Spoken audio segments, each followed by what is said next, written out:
nínú oṣù táwà ní oṣù nígbàgbà báwo ló ní oṣù ìdílé oṣù yìí nítorí ìdáàbọ̀ fi ṣe ìdánilẹ́kọ̀ọ́ fún wa lórí òun ní ẹ̀mí àbúgbà aláàlẹ́mà anna Ramadan فرصة للتربية والتعليم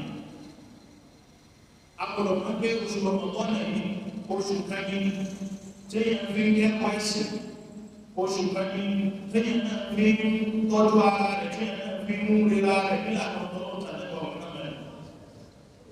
We should all understand that this month of Ramadan is the month that we use to nurture ourselves spiritually. It's a month and it's the means of nurturing ourselves on the path of Allah subhanahu wa ta'ala. And it's also a means for us to learn more about the deen. Ẹ̀sìn táwà yìí, oṣù táwà yìí, oṣù kẹ́nìká gbọ́dọ̀ fi kọ́ ẹ̀sìn lọ́pọ̀lọpọ̀, oṣù kẹ́nìká tún gbọ́dọ̀ fi mọ̀ nípa Ọlọ́run lọ́pọ̀lọpọ̀, oṣù kẹ́nìká tún gbọ́dọ̀ fi rí ara wa nílà lọ́pọ̀lọpọ̀ nípa Muhammad sallallahu alaihi wasallam. Ẹ má jẹ́ Ọlọ́run máa ṣe wá lẹ́nu tí ó ṣòfò lọ́wọ́ wọn. Nítorí ẹlòmí ó ti wọ́n lọ́wọ́ wọn lẹ́gbẹ̀ẹ́. But his mind is yet to submit to the man of Ramadan.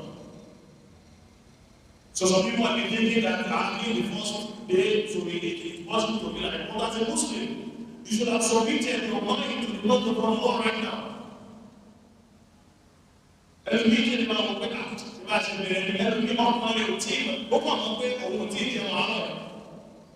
Ó kọ́ àwọn pé oúnjẹ ọ̀sán rẹ̀ owó tí ìjọba ọ̀sán but kò tí ìlú pé bí àwẹ̀ yìí gbọ́gbẹ́ òun gbà. He's here to submit himself to the Lord of Ramadan. Ẹni bí sì lè máa wọ́n pé àti òkú ṣáṣe bá bẹ̀rẹ̀ àwẹ̀ tí bá ti lè dá kọ̀ọ̀kọ́ lẹ́lẹ́. But no matter how close it is, as a Muslim, you should have submit yourself to the Lord of Ramadan in order to gain the forgiveness that Allah subhanahu wa ta'ala has embedded in this month. And like you can Muhammad what you said, when Ramadan comes, the door to the Jannah will be open. The door to the Jannah, to the paradise, will be open. And the doors to the hell will be closed. And the shaitan also will be shaken. So as a Muslim, you should now plan yourself. One of the Allah has given us the opportunity that the door to the Jannah that we are all striving for in this earth is now open. Allah is so mindful and Jannah to see by the way. But when the Tawasi Allah is one and Jannah, people want to say, if I say now that Allah subhanahu wa ta'ala should grant who wants to enter Jannah, who is not going to raise his hand? Everyone who raises your hand that you want to enter Jannah, now is the month which you can handle Jannah. Now this is the month which you can handle Jannah. Now this is the time which you want to enter Jannah, you can work for it. Don't just think Jannah is a place which you just go, you think, it's your father's house. No. You have to strive. And our Prophet Muhammad sallallahu is telling us that at this particular when the month of Ramadan commences, the door to the Jannah is now open. Never go to Ramadan and not to bed. But when the Jannah worship Alaikum. Allah subhanahu wa ta'ala.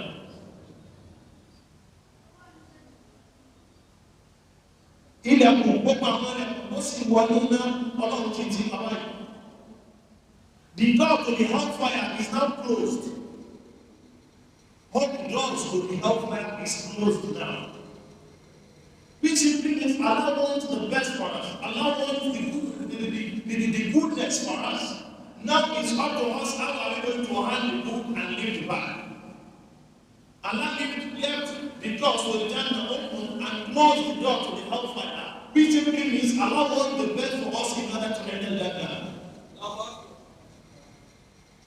Now it's up to you. How are we going to nurture ourselves in this month of Ramadan? Spiritually. It's up to you now. How are we going to make use of this month of Ramadan in a way we will have Allah's Jannah after the 30 days? That is why Allah said in the Quran, in the Ramadan verses, Allah said, Ya ayyuhalladhina amanu, kutiba alaykumus siyam, kama kutiba ala alladhina min qablikum la'allakum tattaqun. Which simply means at the end, after 29 or 30 days of Ramadan, Allah promised you to be part of the pious people. And none can enter Jannah except those that are pious. That's why Allah said, لَعَلَّكُمْ تَتَّقُونَ. Ọlọ́run ṣàánú wa ní ọwọ́ àwọn akẹ́kọ̀ọ́ àwọn Mùsùlùmí ló kù sí. Ọlọ́run ti ní pèsè kalẹ̀ fún wa. Ọwọ́ àwọn akẹ́kọ̀ọ́ àwọn Mùsùlùmí ló kù sí. Ọlọ́run ti ní ẹ̀san ńlá tí ó fún wa. Ọwọ́ àwọn akẹ́kọ̀ọ́ àwọn Mùsùlùmí ló kù sí. Nígbà tó lọ́wọ́ ní sọ ní ayá kalẹ̀, Ọlọ́run ní àríwá lẹ́bí ààrẹ, Ọlọ́run pẹ̀lú nígbà gbọ́rù. Kutiba alaykumus siyam, àwọn ẹ̀kẹ́ ẹgbẹ́ gbà ní, àwọn ẹ̀ká àti bẹ̀rẹ̀ lónìí, ìbínú sí lọ́rẹ̀ fún yí. Kama kutiba ala alladhina min qablikum. Ẹ̀yìn kọ́ ní àkọ́kọ́ gbà rẹ̀, but not the first set of people that will fast. Allah said that, kama kutiba ala alladhina min qablikum. As it has been described to those that are before you. There are some people, there are some set of people before you that also fasted. They fast. So now it is up to you now. So it has been made compulsory on you too. And Allah said, لَعَلَّكُمْ تَتَّقُونَ. Ó yẹ ẹ̀jẹ̀ àgbẹ̀kẹ́ tí ó báyọ̀ ọlọ́pẹ́ bá mi 29 àti 30. Bí ayé náà lè jẹ́ ní tí ó báyọ̀ ọlọ́pẹ́ bá mi 30. Àmọ́ ìkò sẹ́ni tí ó wà tẹ́lẹ̀ àtòlùbáyọ̀ lọ́wọ́. Kò sẹ́ni tí ó wà tẹ́lẹ̀ ọlọ́run àti tó bá ti bẹ̀rù ọlọ́run òun ni ó wà tẹ́lẹ̀. Ọlọ́run tí àlẹ́ ìṣẹ̀sọ́lá ní sọ máa pè lẹ̀ wà tẹ́lẹ̀ ń bẹ́ sí. Ṣé wọ́n fẹ́ wà tẹ́lẹ̀? Ilẹ̀ kún náà bẹ́ títì. Ṣé wọ́n fẹ́ wọlé? So you as a Muslim you have to strive, find every means in order to utilize this month sensibly, in order to utilize this month spiritually. Torí oṣù yìí, I don't want them. Whatever you do in the month of Ramadan as a good deed will be multiplied. Whatever you do in the month of Ramadan, tó kó tẹ́yà bá ṣe ní ṣe olóore nínú oṣù Ramadan, Ọlọ́run fún yẹn ládàá ní ìlọ́po. Ọlọ́run lọ́pọ̀ ládàá fún yẹn. Ọwọ́ alókùn sínú. Oṣù Ramadan ti dé. Oṣù US bí àṣà bàbá wọn ló ti dé. I'm advising you now, never in any way engage in committing sins. Don't engage yourself in committing sins in this month of Ramadan. And this month has come. Bó ti ṣe wá ní sí ọwọ́ tí wá ló kù sí báwo láti kọ ìlànà ọlọ́run tó mẹ́jọ. How are we going to follow the path of Allah, the purest path of Allah subhanahu wa ta'ala that He gave them for us? There are many people that call themselves Muslim, but they are not practicing Islam the way Prophet Muhammad brought it to us. And I heard that some people fasted yesterday. They started their own fast since yesterday. They started their Tarawih on Monday, on Tuesday, I think on Monday night. They started their own Tarawih. What is that? Should we call them Muslims also? Should we call them Muslims also? But now I'm going to bẹ̀rẹ̀ àwẹ̀ tí wọ́n láti jọ Tuesday àwọn kan bẹ̀rẹ̀ bí àná ní ìjọ túmọ̀ sí pé when we are celebrating our own Salah, they will avoid their own Eid al-Fitr. They are going to do their Eid al-Fitr before us. So we should understand Islam. So this is the time you will learn about the right path which you should follow. This is the period which you should know the good about this Islam. Ask a question as a Muslim. Know about your deen. Know about your deen. When someone is bringing something to you ignorantly, you don't welcome it ignorantly. Tẹ́lẹ̀ kan bá fẹ́ pè kan wá fún ọ ní ìtọ́fẹ́ tó wá fún ọ yìí ó tako onímọ̀ tí ẹ ìtọ́fẹ́ tó wá fún ọ tó bá ti tako onímọ̀ tí ẹ tí wọ́n náà bá tún ní mímọ̀ lórí rẹ̀ ó ń ṣì nà mọ́ òun èèyàn máa ṣì nà mọ́ àkéyàn mọ̀ pé tí wọ́n pè wá fún yà kéyàn náà fi mímọ̀ yanjú ẹ̀. Like today now, someone should now tell you that me, I'm not starting my fast today, we are starting our own fast tomorrow. As a Muslim, you should think very well that why will I start my fast tomorrow? Why the Sultan has made an announcement that we should start fast today? The moon has decided yesterday evening, so it means you should start that. So if someone comes, you should know about your religion. And this is the period which you can learn more about your religion. You can learn the good about your religion. Àsìkò tá a gbè mọ́ nígbà ẹ̀sìn wa lẹ́yìn àwọn ọkùnrin ní máa gbé ìgbèkùn wá fún wa. Àsìkò tá a lè mọ́ nígbà ẹ̀sìn wa lẹ́yìn. Use this Ramadan to learn more about your religion.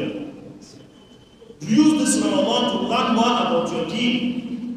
Because the knowledge of Islam is wide. You can't know it a day. You can't know it 2 years. You can't know it 7 years. You can't know it 10 years. You can't know it 20 years. Because you keep learning every day. That is why Prophet Muhammad said,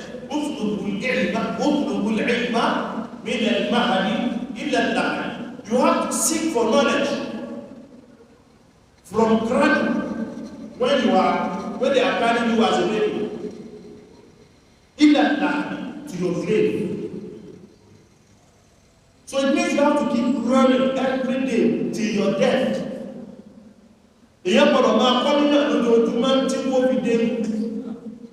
So I'm someone to now tell you he knows everything, he's a liar. Nobody knows everything. But as a Muslim, use this particular month to know and to learn more about your religion. Warahmotullah.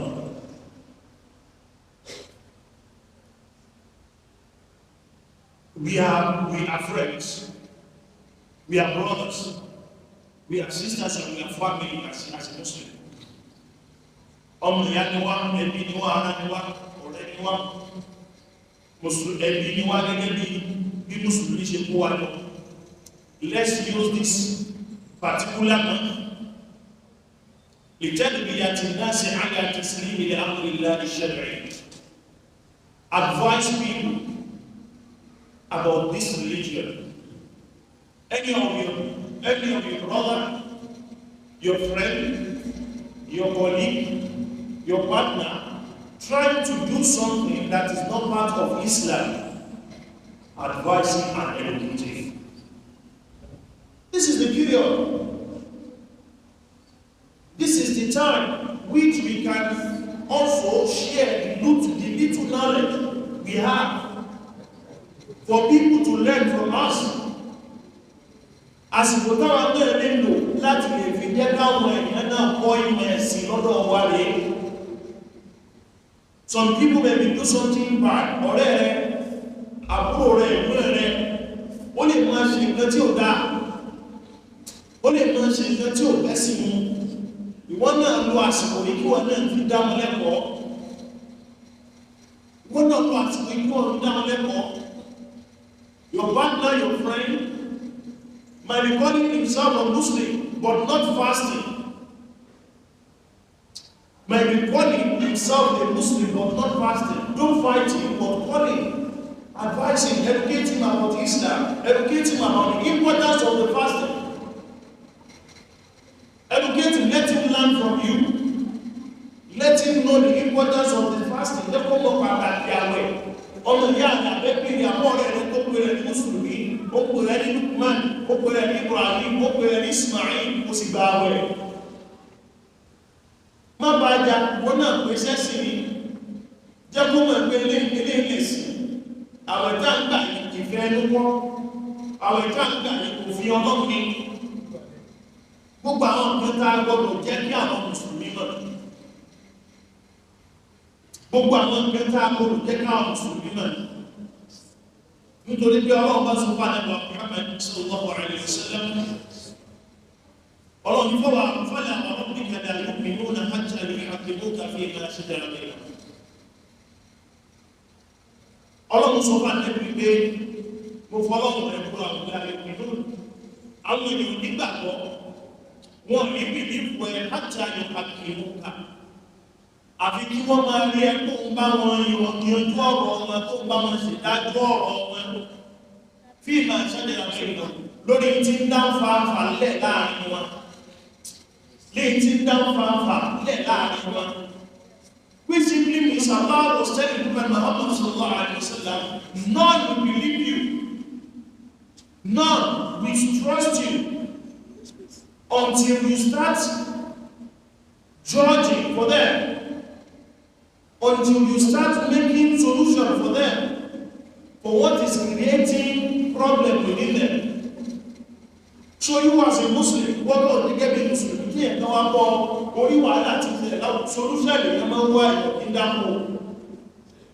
Solution in a way on the other and that one oh team of real Jari, one and team was on the and back over the back of our side, Europe, or what you say. Àti wọ́n ti ẹ̀rọ ìrìn kí ló wọ́n lọ́dún ilẹ̀ nígbà tí ẹ ti dáwà láàrẹ̀. Nítorí náà, Mùsùlùmí gbọdọ̀ dúró lórí wípé báwo láti mọ̀ sí àtúnṣe. Part of the correction which you have to make in this particular month is any of your friends that are doing something bad, call them to the right path.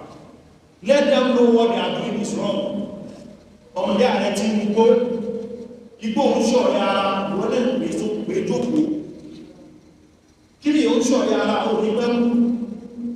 Ọmọ ìyá rẹ̀ tí mú tí ìwọ́n náà pé kí ní yìí sí ọ̀rẹ́ ara òní pẹ́mú.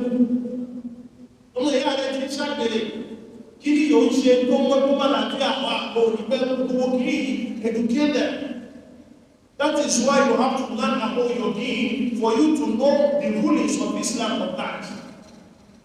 Any of your brothers that are smoking, call them. This thing is good, this thing can destroy your life. Any of your brother that are drinking alcohol, call them. This is the man which you can do that, which you will have a very big reward from Allah subhanahu wa ta'ala. Call them and educate them that this they are doing is wrong. Any of your friends, your brother, your sisters that are fornicating, educate them that this they are doing is wrong. This is the month which you can do that, which you can educate people about Islam.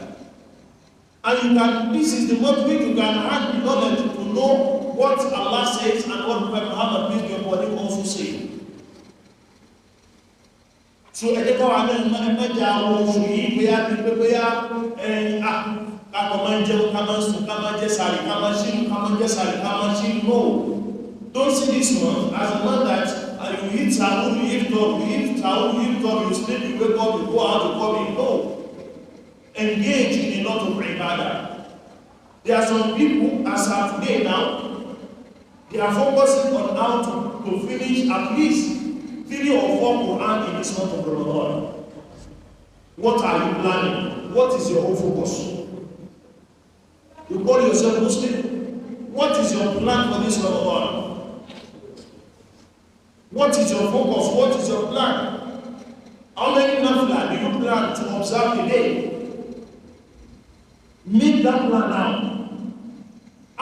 If I'm an nafila 20 lójúmọ́, yàtọ̀ sí tàbí tí bá lè tún jí lóru pé fẹ́ máa yẹ lẹ́fílà mẹ́wàá ló láàárọ̀ lóru fẹ́ máa yẹ lẹ́fílà mẹ́wàá. It's for your own sake. It's for you to make amendment to your life. It's for you to make repair to your life. Look at yourself. This is a month which you can, this is a month of enjoyment for we Muslims. Yes. You feel relaxed. Your body is so free that you feel you are worthless. You don't feel anything worrying you. What you don't know is that you are fasting. And your belief is that you are not fasting for anybody, but you are fasting for Allah. And who will reward you other than you? Only Allah can reward you. So ìgbàwẹ̀ tá ń gbàwẹ̀ àgbàwẹ̀ lórí ìfẹ́ ẹnu, àgbàwẹ̀ lórí bẹ́ẹ̀ nìkan ní àgbà, torí àtúntàwẹ̀ ẹgbẹ́ ṣe lára wa iṣẹ́ tó pọ̀ yìí. So Mùsùlùmí gbọ́dọ̀ pípí ẹ̀ máa ń di ẹ̀ lórí wípé mo fẹ́ gbàwẹ̀ fọ́lọ́. Mùsùlùmí gbọ́dọ̀ pípí ẹ̀ máa ń di ẹ̀ pé báwo ni mo ti fẹ́ jẹ́rìí oṣù yìí. Báwo mo ti fẹ́ gba aládàmú oṣù yìí. So what are the reward you also plan to get in this month of Allah? So you must have a plan for this Ramadan. You must have plans. Part of your plan must be, I want to recite at least 5 Quran in this month of Ramadan. I want to recite at least 3, 2, at least if you are not that fast, you can read at least one in the month of Ramadan. But some people can't even read Quran. They are just managing their life. If you know you can't read Quran, you have the opportunity of nafila. If you can't read Quran, oh, but you know Quran in car. If you want to read Quran in car. Okay, no Quran in car, what am I doing? My nafila, Salatul Duha. Nígbà tá a bá ti ká ṣùgbọ́n àti láàárọ̀ láti bí aago mẹ́sàn-án aago kí zúrì sí láàrin aago mẹ́sàn-án mẹ́wàá mọ́kànlá méjìlá àbọ̀ ó lè ní nẹ́fìlà ní láàrin gbogbo iye wákàtí tí mo sọ yìí. Mẹ́wàá ló fẹ́ yìn ní, mẹ́fà ló fẹ́ yìn ní, mẹ́jọ ló fẹ́ yìn ní, ìwọ́n náà ní ọfọ́ lọ́wọ́. Tó bá ti kí méjì, ọ̀ṣà àkáyá ọ̀sàlámà, ọ̀tún nílé padà, ọ̀kí méjì, ọ̀ṣà àkáyá ọ̀sàlámà, ó di mélòó, ó di mẹ́rin. Ọ̀tún kí méjì, ọ̀ṣà àkáyá ọ̀sàlámà, ó di mélòó, ó di mẹ́fà. Ọ̀kí méjì, ọ̀ṣà àkáyá ọ̀sàlámà, ó di mélòó, ó di mẹ́jọ. Ọwà máa kí bẹ́ẹ̀ ní tó bá fẹ́ bí lọ́wọ́ kí lọ́rọ̀. Lẹ́ni tí wọ́n ní òkú máa ń yẹ síwájú ọlọ́run tó mọ̀ ní bèrè lọ́wọ́ ọlọ́run. Tó bá ti mọ Kùránì ká ìwọ́n náà kọ́ná fílà. Tó bá mọ Kùránì ká ìwọ́n náà fílà. Tó bá tún ṣe yẹn lọ́sàn-án, gbogbo àwọn àrùn wákàtí tá a máa ń ní tí lẹ́fìlà wà pẹ̀tùmọ̀ ní lẹ́fìlà tẹ̀. Ó tún ṣe yẹn jẹ́ ó tún lò ó láti gbogbo òun rẹ̀ sí máa sùn wọ̀mí náà. Kó bá ní sàárì, tẹ́lẹ̀ wáyé tí tẹ̀ sáré bìbìbì tẹ̀ sáré tẹ̀ sàárì. Tó bá di lóhun tí kù lè tún yan lẹ́fìlà, méjì ló lè yẹn ní, mẹ́rin ló lè yẹn ní, mẹ́fà ló lè yẹn ní, púpọ̀ ètò bá lè yẹ tún yẹn lóhun. Ìwọ́n náà fi yẹn dáàbò síwájú ọlọ́run tó tún fi bèrè orí wájú ọlọ́run. Gbogbo nǹkan tí Mùsùlùmí, that's really a Muslim's plan for this Ramadan. You can't do Salah, you have no money, do Nafila. You have no Salah, you have no money, you can't do Sadaqah. Be persistent in dhikr. Subhanallah, walhamdulillah, wa la ilaha illallah, wallahu akbar. Subhanallah wa bihamdihi, subhanallah al-azim. Subhanallah wa bihamdihi, subhanallah al-azim. Gbogbo kìíní, you should be persistent in doing this. Tata dhikr. Ó ṣe lọ́pọ̀lọpọ̀ ẹ̀rùn subhanallah, subhanallah, subhanallah, subhanallah. Ó ṣe yàtá lọ́pọ̀, ó tún wà alhamdulillah, alhamdulillah, alhamdulillah. Wallahu akbar, ó ṣe gbogbo kìíní ìyẹn fi is a contribution that has a very big reward to Allah subhanahu wa ta'ala. So yẹn náà máa ń jẹ́ ìyẹn tí yẹn lè fi rá àwọn ọ̀rọ̀ ní má ṣe tí wọ́n fi níbi ọ̀rọ̀. Don't do whatever you use it to infuriate Allah. Má ṣe kọ́ fi níbi ọ̀rọ̀ nínú oṣù táwà yìí. Gbogbo tí Mùsùlùmí gbọdọ̀ máa ṣe lásìkò ìwúnà gbogbo tí ó fi rá lọ́rọ̀. Gbogbo tí ó fi orí ọ̀rọ̀ tó ń pa àwọn sàhábà, gbogbo àwọn sàhábà àti gbogbo Muhammad sallallahu alaihi wasallam, all the sàhábà, all the companions of Prophet Muhammad sallallahu alaihi wasallam strive. For most of them was granted Jannah from this life. They did well, they fought for Islam. They submitted themselves to the will of Allah totally, in totality. With that, Allah granted Jannah from this life. So he shared with another question, what is the deed that you also want to engage yourself into for you also to enter Jannah? Mind you, where we started from is Allah subhanahu wa ta'ala has opened Jannah for us now. And the hell is closed. At this particular moment, the hell is closed. And Allah opened the Jannah for us to enter it. For us to do good it, in order to, for us for Jannah to be granted for every of us. Now how are we going to work for it? So we ask Allah subhanahu wa ta'ala to grant every one of us Jannah and make it our final award in the day of Qiyamah. ولا حول ولا قوة إلا بالله العلي العظيم سبحانك اللهم وبحمدك أشهد أن لا إله إلا أنت أستغفرك وأتوب إليك والسلام عليكم ورحمة الله وبركاته.